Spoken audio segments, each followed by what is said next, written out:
Chris, you've had a couple of days extra perspective to look back on the Stoke game. What's the message from that you're giving your players ahead of the Reading? Keep going, keep believing, keep doing what you're doing, it'll come. It'll be around the corner. Keep working as hard as possible, if not harder. Keep playing the way you're playing. I think the performances have been very, very good, considering the level of opponents that we've had to play as well. A lot of things from a statistical point of view have been really good. Of course, I'm old school. I want to match up good performances with points, and I don't want my team to be an unlucky team. So we have to get over that hurdle. But I think I'd be a lot more concerned if we were on the back foot for the majority of games. If we were not having any possession, not playing well, individuals weren't playing well, units weren't playing well, the team wasn't playing well. I think it's there for everybody to see. The team is playing pretty well on the early part of the season. Of course, small details yet again. Couple of errors that are really costing us at the moment, and we seem to be getting really harshly punished with, and maybe not punishing the opposition as much as we should do with our level of performance. So we have to make sure that both parts. But I've got to say the bit in the middle, I think we've been the better side, not in every minute of every contest, but in the majority of time, and in all 4 games. Will there be a different approach to how you go at Reading? Not at all. No, not at all. Every championship game is the same. Every championship team has got really good players. Every championship manager is a really good manager. Reading, historically out of the Premier League, good players. Stoke, historically out of the Premier League, good players. We'll respect Reading as much as we respected Stoke, as much as we respected Sheffield United, West Brom, QPR. Look at the teams, the quality of teams that we're playing. I don't think you can ever look at any team in the Championship and go, we'll do it a little bit different here. We have to be consistent in our approach and our performance. Reading had a fabulous result on Wednesday night. Surprised? No. From an obviously disappointing result performance at Rotherham, from the characteristics of the manager and the players that they've got. 2 home games, 2 wins, but you're in the 5th game of the season now. 5th game of the season, lost track. 4th, 5th. I'm struggling if I'm losing track after 5 games. Don't know what I'm going to be like when it's 38, 39.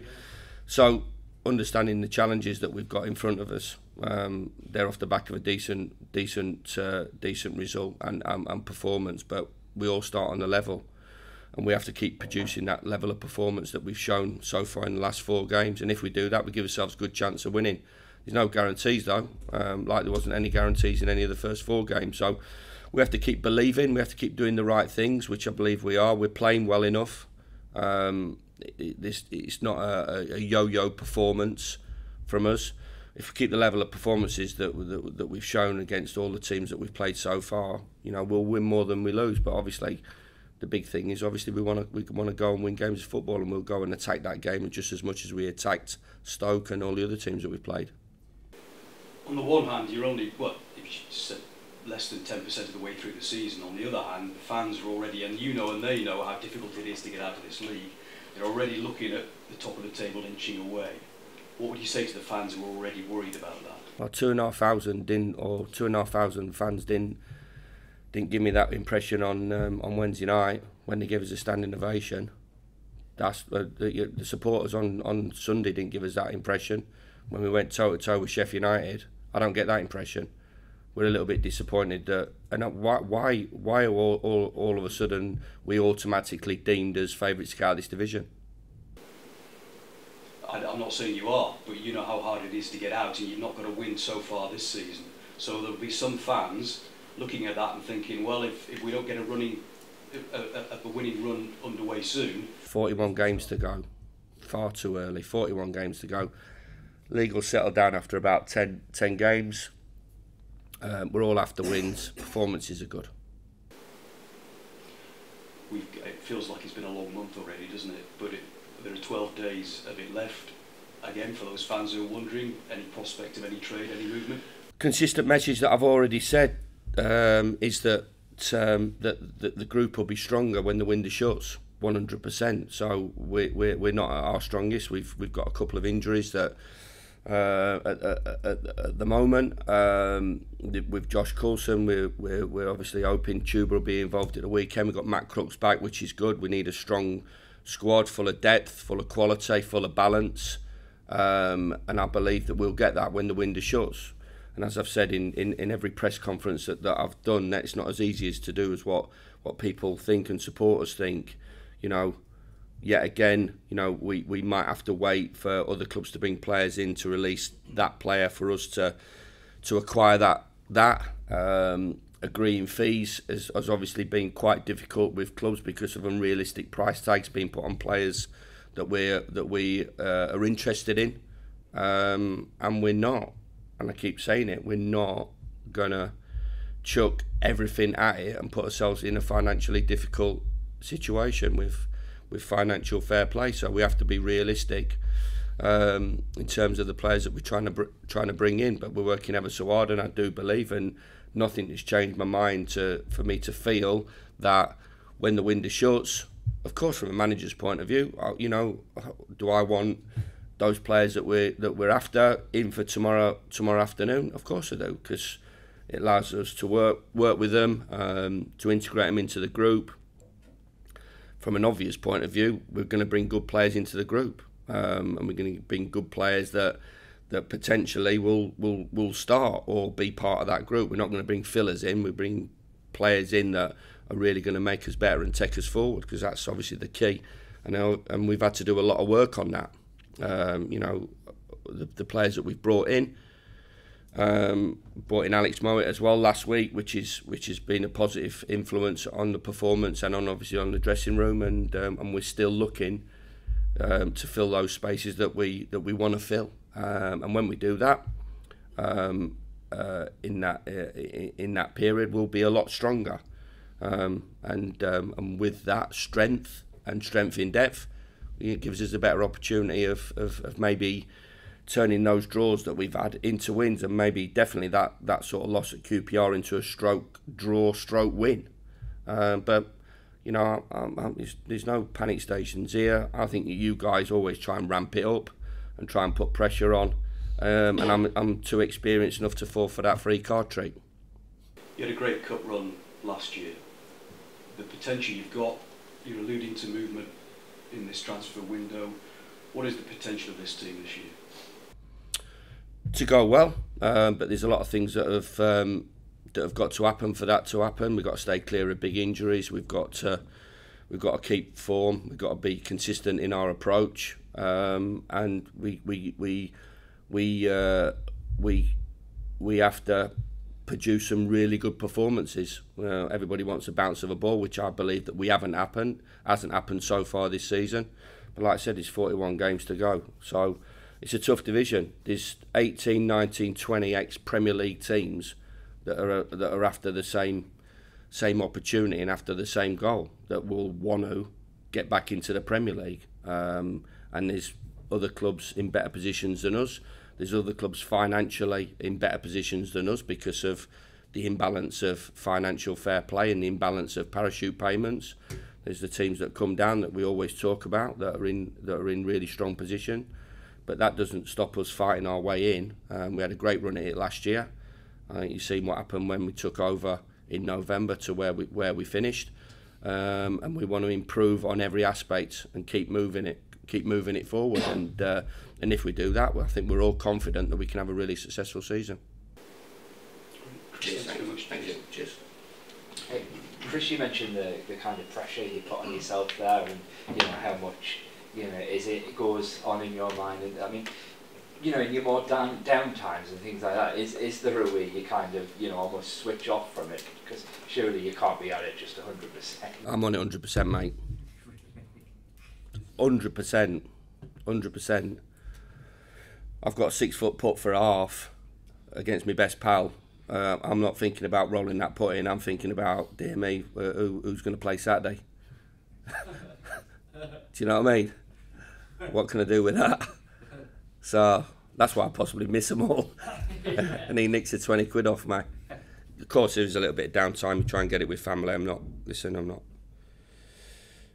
being arrogant about that, but it does. I think you speak to every football manager. It runs and runs your life. It runs your life. You're always there, especially in this sort of period as well.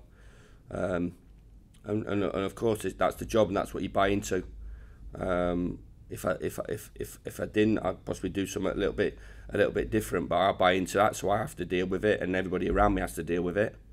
And that's the way it is. So I think we all understand. You understand the sort of the pitfalls of the job, the difficulties of the job, the responsibility of the job as well. But the rewards when you do get it right. So a bit of golf now and again, yeah, of course. A couple of beers now and again, of course. You switch off. But I think that once you've been in it since you were like 14 as a schoolboy, and then 16, right away through to well, coming up to my 55th birthday, you know, and been out of work for 6 months, but not out of working, if you know what I mean. That's the way I'm at with it.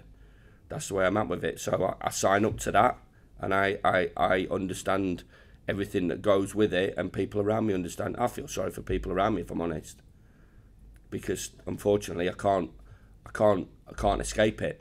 Can't escape it. Whether I'm on a beach at the end of the season, you know, it always seems to go back to what the game means to you, and how much you want to do well in it. Yeah, I mean, presumably, given how encompassing it is, you've got to love it, and you've got to have that fire in the belly to do it. 100%, yeah. You know, when that goal goes in on the 91st minute, and you go, you can't understand that. Well, you can, in a way, you can understand why we haven't, because we've not put a team to bed, and we've made a mistake. But that disappointment there in that split second is as big as any disappointment that you've had in any part of your football career, especially as a manager. That's just it. You maybe forget the disappointments that you've had, but in that split second, you know, and from the player's point of view as well, you know, I'm not walking into a player's change room there and they're putting the music on and sticking a bit of aftershave on and doing their hair and going, well, what's happening now, boys? What's for tea? Or what food we got on the coach?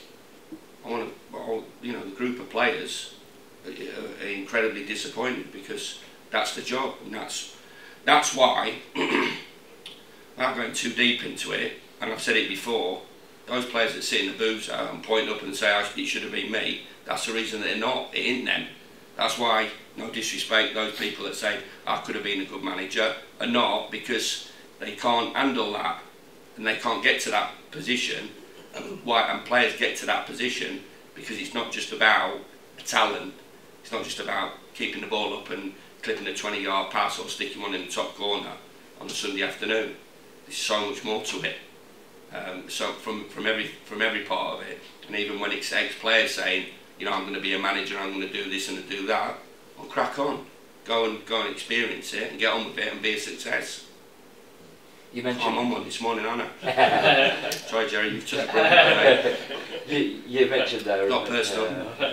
You mentioned there about the players after the game and how they were in the dressing room. You mentioned that the other night, the fact that, you know, a bit deflated with how it went, and you know, you said your challenge was to lift them. I mean, did you kind of see the reaction that you wanted in training yesterday? Yeah, they came in yesterday. We had a team meeting, as we always do. We have a reflection on the game, and I can't be too critical. I don't think anybody can. And as I said, when I'm walking off and you can't escape 2,000 of your own supporters that are demanding supporters, I totally understand that, because they want to win as much as you want to win.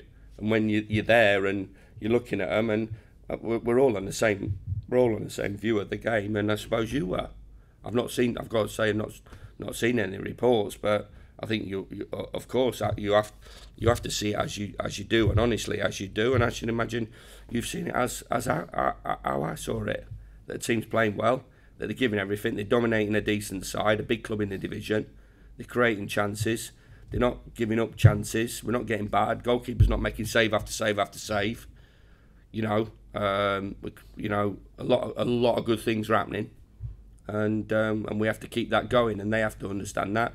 So they have to, you know, they sort of reflect on it as well, and we have to be realistic as well in terms of the game, and a lot of good things that have happened so far this season.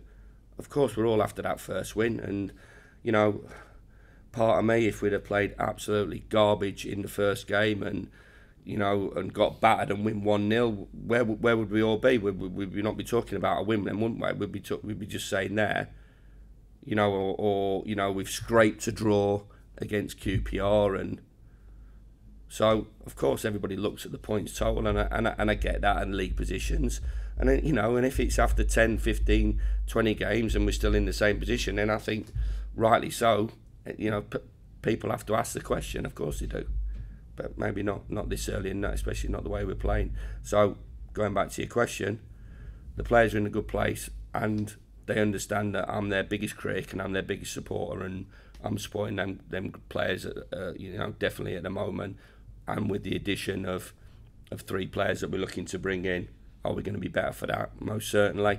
Raises the standard, better performances, more depth in the squad, more options off the bench. Then I'm sure that everything will quickly change, because at the moment this is quite a cruel game, and the margins are really fine.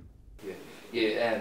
You mentioned belief as well. I mean, in these moments with some of the younger players, is this where, you know, the likes of the Darrell Lenahans and the Johnny Howsons come to the forefront, and, you know, get in the ear of the young boys and just tell them to keep going and keep believing? Brilliant. Tommy Smith, brilliant. Reason I brought him into the football club, of course, to put pressure on Isaiah Jones, making sure training standards are spot on. Brilliant in the change room. Johnny Howson, brilliant. Darrell Lennon, you know, he's a good player, but he's an even better human being as well, you know, and that's going some, because he's a really good player, and he cares, and he wants, and he leads, and he drives as well. Reason that I brought him in. So you've got the likes of, like I said, Johnny, Darrell Lennon, Tommy Smith, Duncan, experienced player, possibly not a shouter and baller, but when he speaks, people listen. You know, intelligent guy, and you know, his words are measured as well. So there's enough in there. I'd like to bring a little bit more in there, if I'm honest, because, you know, the likes of Giles and Jones and Dyche Steele and, you know, McGree as well. Alex Mowat's just stepped into the change room, but I'm sure his influence as a personality as well as a player will come to the fore pretty soon as well. Yeah, you mentioned Juba earlier, hoping to have him for the weekend. Yeah, hopefully, yeah. How is the knee? Is any results on the scan? Yeah, it is. So, but we're hoping, fingers crossed, another blow that we had. So, you know, said we're not as strongest. Everybody knows that. And to lose, you know, Crooksy and Tuba for the game on Wednesday night, I think just shows you how the other players went, right, we'll dig a little bit deeper for each other, and to still produce that level of performance is incredibly encouraging. No secret that the club had made a bid for Greaves at Hull, who last night was signed a new contract. I mean, any thoughts on that? No, that's obviously he's committed his future. The club have said, yeah, we were open with that. So decision made by player, and you know, rejected the offer. You know, a positive offer from us as well for a talented player. And you know, I think, you know, people say, well, you can't talk about it. We made a bid for a player. You know, it's not hard to fight. Everybody, I think they might have stuck it out anyway themselves, really. From the off that we made the offer. So we made the offer for a good player. It's a position that we're looking to fill, of course. And obviously he signed a new deal. So yeah, of course. But listen, I think when you're going for players as well, you know, there's like 2 or 3, you know, you're looking at, and you make bids for as well. Like, you're not just going, of course, not just going, bosh, there it is, and nothing underneath it, or nothing alongside it. But I think that's the best way of putting it. Yeah, and that's the important thing, isn't it? That there's other targets for that position, because clearly it's an important position. Listen, we've got the positions, specific positions that we're after. We've got 3 or 4 targets, and you know, you can make bids for 2 players at the same time as well, and see which one drops. So, you know, that's the way of the world. That's how our teams, football clubs work, and we're still confident that that position gets filled with a really good player. And just one on you, Josh Coburn. I mean, where's he at in terms of, has he had a 4 weeks away. Loads of inquiries about him, which I think is good for us and testimony. And I do believe that once he gets back, we get him out. You know, there'll be something that will be happening with him. But obviously, he's still got some hurdles to jump over first. But it hasn't really changed. The attitude to what we see in terms of him going out and playing some games. But I think there's enough clubs now that will look at that and will say, well, we're disappointed because we'll still like to take him on the, you know, when the window shuts. So, but I still think, obviously there's still a big period till January the 1st. So I think there'll still be interest in him. I'm sure. Well, I know there's interest in him regardless of his injury. And you talked about bringing Moore into midfield there. I mean, I think, you know, we probably all have a pretty decent idea of how you like your 3 centre-halves to play. I think we all have a pretty good idea of how you like your wing-backs to play. The central midfield 3, obviously at the minute, you've got Johnny as pretty much a classic 4, and then Moore, McGree, Mac can kind of do anything. Do you like that kind of 1 sitting 2, or are you more flexible with it? Well, we can be. It's worked so far for us. You know, for me, we've not been dominated tactically by anybody. You know, Stoke changed the shape on Wednesday night because they were getting dominated, but that didn't really change anything. We didn't get dominated at QPR tactically. That was individual errors and set plays. At West Brom, you've got to give at times a bit of credit to the opposition that they might come out the traps after what had happened first half, so we didn't get dominated there, and definitely in the last 20 minutes we didn't get dominated because our shape was our shape, and the Sheffield United was 2 shapes exactly the same going against each other. We changed ours late on to get back into the game, and got back into the game and kept it, because we felt that we were in the ascendancy, and you know, so you know, there's all different ways of playing. We've got different ways that we can play as well. But at the moment, there's no reason. But we will change if we have to, and there's possibilities are there. Playing 2 sitting midfield players, 3 at the top of the pitch. However you work it, a 10 and 2 9s, 2 9s and a 10. You know. Whatever, 2 10s and a 9, so it's all different ways, and different ways of going to flat back 4. Like, I'm not, you know, we can do that as well if we needed to. But you see the players that we've got 2 out and out really positive players wide that we want to keep wide, because we feel that they're good at what they do, and the system works in and out of possession. And as I said, I don't think tactically is the reason that we've not won games. I think when you nail it down, it's been both boxes. But in both boxes, which is ultimately, unfortunately for us at the moment, where results are getting decided. So we get. And I mean, just lastly, you touched on the 2 wing backs there. I mean, you know, they're clearly going to be a big part of what you're doing this season. You know, the way that the side's set up, but also just the quality that they are, but the age, the potential of where both of them could get to. I know it's could, but you know, it's exciting, that, isn't it? I enjoy. Yeah, we that's how I want us to play in the way that we played. Do I want to? If I'm a Middlesbrough fan, I'd like to think that I wanted to watch what I watched on Wednesday night and what I watched against Sheffield United, especially. You know, we're not a sit back team. We might get pushed back, which we have. We got pushed back against West Brom, but we get off the canvas and go again. I want to see that. I want to see that attitude. I want to see the way we play. I want to see us, you know, go forward and play and create. I think if you look at our goals, like, you know, it's the quality of the goals have been ridiculous. You know, they've been really good, well constructed goals, and our play is. It's not. I've said it before. No disrespect. It's not at your feet and whack it, second ball, drop on a second ball, force a corner, force a long throw. And I know there's different ways of winning and different ways of scoring, and I'm not I'm not going away from that you can't score from different ways, and you've got to be good at set plays, because we have to, and we've scored so far, but we've conceded as well. So we have to be good at all different parts of the game. But I'm enjoying. I feel, I've got to say, I feel for the players as well. I feel for the supporters. I might feel a little bit for myself as well, because we all want to win. But I'm feeling, and we're suffering a little bit. But I'm not suffering and thinking, dear me, what do we have to do here? We have to take a wrecking ball to it all. Do we have to make multiple changes? He's struggling for form. It's not. But still, like I said, we are here to win, and we're here to climb the table, as Jerry said, like, you know. And just on someone like Isaiah, who's obviously, at a very young stage of his career, he's still learning, but all the tools seem to be there and everything. It feels like we're in a bit of a golden age for wing backs. You look at Trent and Reece James and Cancelo on the opposite side. I mean, do you sit Isaiah down and pull bits of people like that out for him, or is it more what he's doing now and what he's doing right? I know a bit of both. We've one of the things that we do. Who are the players that you look up to? Who are the players that you watch? If he says Harry Kane, we're struggling a little bit, because I'm not so sure he's going to play in that position.